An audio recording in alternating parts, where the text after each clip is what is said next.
Hi guys, it's me, Dani Calleiro. I'm here in my San Francisco apartment. Might look a little bit different than Tennessee because I'm not there. I'm really sleepy, so I'm sorry if I seem off in this video. I slept on a couch last night. I don't know if you guys are couch sleepers, but personally it's very hard for me to sleep on couches. And also my dog would not stop barking and jumping and being crazy in the middle of the night, so it wasn't a great time for me. But regardless, I'm here today to do a little chit chat TMI type of video. I don't know if you guys have seen these videos before, but I do a lot of Q&As and advice videos, and I talk about a lot of personal stuff that maybe people don't really want to talk about, and it's like my favorite thing ever to do. So I asked you guys on Instagram what you guys wanted me to talk about, and I basically just pulled some little things from there, and I'm gonna answer your questions. Make sure you subscribe to my channel if you want, if you like my videos. I'm trying to get to 100,000 subscribers. I'm getting close. I'm really, really excited about it. I'm so grateful for every single one of you, but if you haven't subscribed already, please subscribe. And now we will continue on to the video. Alrighty. First question, how to cut off toxic people from your life? That is a great question, especially in middle school, high school. People tend to change and be weirdos, and sometimes you realize like, oh, this person's really not that good of a friend. And sometimes it sucks because sometimes the person that you have to cut off or that you have to distance yourself from is your family or somebody really close to you, and that is just the absolute worst. So first of all, I'm really sorry that you have to go through that. But second of all, I think it's just important to remind yourself, like, it's more important to think of yourself first. I know it seems selfish, but it's true. Like, you need to think about how they're affecting you and if it's like genuinely making your life worse, and that is a lot more important than their feelings. So it's just about being honest with them, whether you have to text them because you can't even talk to this person because they're just too crazy in person, or you write them a letter, or you call them, or if you can talk to them in person about it. But like, unless you think they're the kind of person who could genuinely change, like if there's somebody who shows positive change and could possibly be more like, you know, open to it, then you could tell them like, hey, my life is not doing so hot, our friendship is not the best, or like, you kind of make me feel like this, that's why I don't think we should talk for a while, like maybe you should figure yourself out first. Like if they're the kind of person who you think could get better, then you should by all means be honest with them and tell them that, because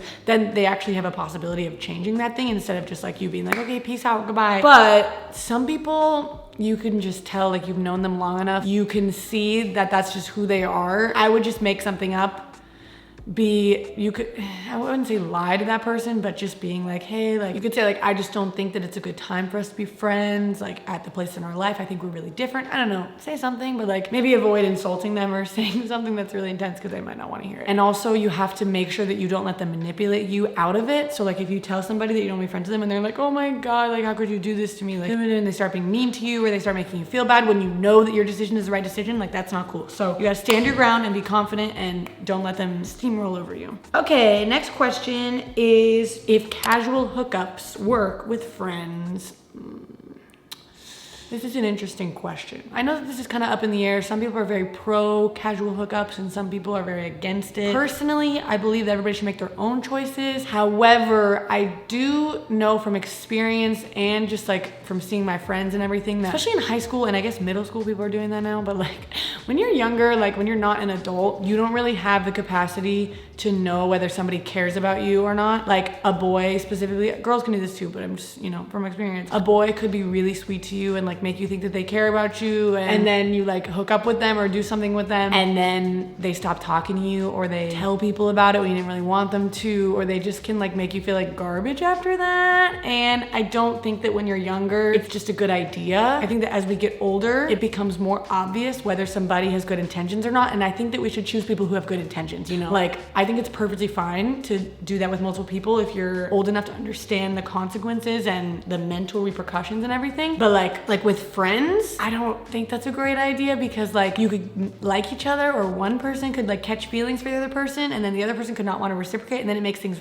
really messy and really awkward and kind of ruins the friendship. But if it's somebody who you're friends with who you actually want to date and you think they like you too, like that might not be a bad idea. But you said casual, so I don't really think like hookups with friends can ever be really casual, and if they are, I think eventually they won't be. So I don't know, I would just avoid it in general. I don't think hookup is a great word, and I don't think casual should go with the word hookup. Like I think that any sort of sexual experience with anybody, any age, should be valued and it should be important. It should be with somebody you love and somebody you respect. So I don't know, that's a fine line. Will be my line. This next question goes with that last one, and it says, boys ghosting you after only using you for your body, sad face. We should not, as smart, strong, respectable women, engage in things with people who do that, right? Because you have the power over your body. That's the beauty of being a woman and being a person with choice and autonomy. We have the power to choose whoever we want to give our body to, and that is amazing. And we should use that choice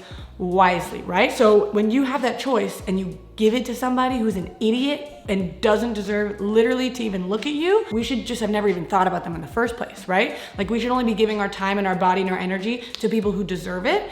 And then if somebody really deserves it and they hurt us, then maybe we can be like, man, what the heck? Like I thought you were better than this. But if you genuinely didn't think they were better than this, like why even give them the time of day? Why devalue yourself so much to where you're like, yeah, this idiot's approaching me and I'm just gonna go hook up with him even though he clearly literally doesn't care about me at all. You deserve way better than that. Like you deserve somebody who's actually gonna ask you out on a date and hang out with you and want a relationship and like not just use you and not talk to you again. If you're looking for somebody to respect you and you're sad when they ghost you, you need to go into it with the intentions of getting somebody who will respect you, not just like, oh, I think they like me, so I'm gonna go with this, even though I kind of feel like they don't, but like maybe it'll change. Right? I would say if somebody ghosts you after hooking up with you and using you for your body, they're a dumbass and you should literally never speak to them again. And you should learn from that and realize that there are millions of little snake boys in the world who are just slithering around looking for somebody to use. And we need to stop falling for it. We need to just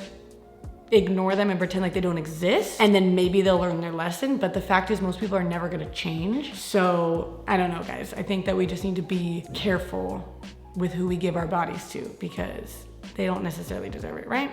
Okay, and then a really big topic that I got a lot of people asking about was sexuality. So some people said how to figure out your sexuality, how to label yourself if you don't know what you are, doubting your sexual orientation, how to open up about your sexuality. That is just a really big topic. So I guess what I want to say is number one, there's no right or wrong answer. Like there's no sexuality that's better than others. There's no desirable sexuality, and it's not about what anybody thinks of you. If you start to think too much about the outer world and how people see you, it messes everything up because your sexuality is about nobody except you. It's just about your own personal experience and how you feel. You shouldn't feel pressured to like label yourself and like pick something and just be like, yeah, I'm pansexual or I'm bisexual or I'm a lesbian or whatever. Like if you know for sure, that's great. But if you're not sure, don't like put pressure on yourself to give yourself a label because that's not important. We don't have to fit into any sort of box. That's the beauty of sexuality, is that it's very fluid for everybody. So I would say, especially as you're going through your teenage years, just don't take it too seriously and just date who you want to date. Don't think too much about what their gender is or who they are or whatever, what their sexuality is. Like let it be a journey rather than like this thing you need to figure out and just get out of the way and then you just know and then you're good, right? When it comes to talking to people about it,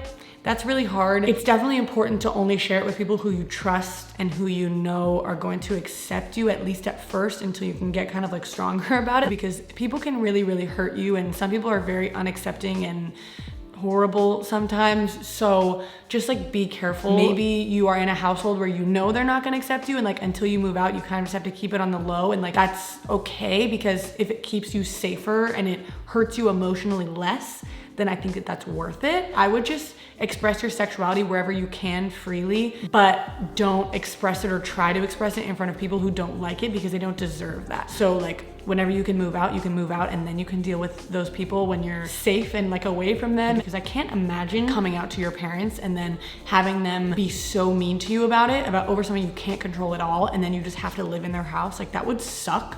So just like be careful about it, I guess. If any of you are not comfortable with yourself or struggling with your sexuality, don't worry about it and don't beat yourself up for it. And if you don't know what you are, or if you thought you were something but now you're kind of thinking maybe you're something else, like that's okay. And that's why I say don't rush to put a label on yourself. Don't freak out about it too much. Just date whoever you want to date, like for real, kiss whoever you want to kiss. And if they end up being a different gender than you thought that they would be, like that's totally fine. It's just about your own personal journey in your life and what's gonna make you the happiest. It's not about what anybody else thinks. And also, if you're a Christian and you're struggling with your sexuality, I want to let you guys know that just because you're a Christian doesn't mean you have to be straight. And if you're not straight, it doesn't mean that you have to not be a Christian. I know that a lot of people who are LGBTQ, whatever you want to call it, anything other than straight, have left the Christian church because, you know, the Bible says that it's wrong, and a lot of people will hate on you for it, and a lot of churches will say very blatantly that they do not support it. But it's 2020, and if you even look online, there are hundreds and hundreds of articles of churches, of people who support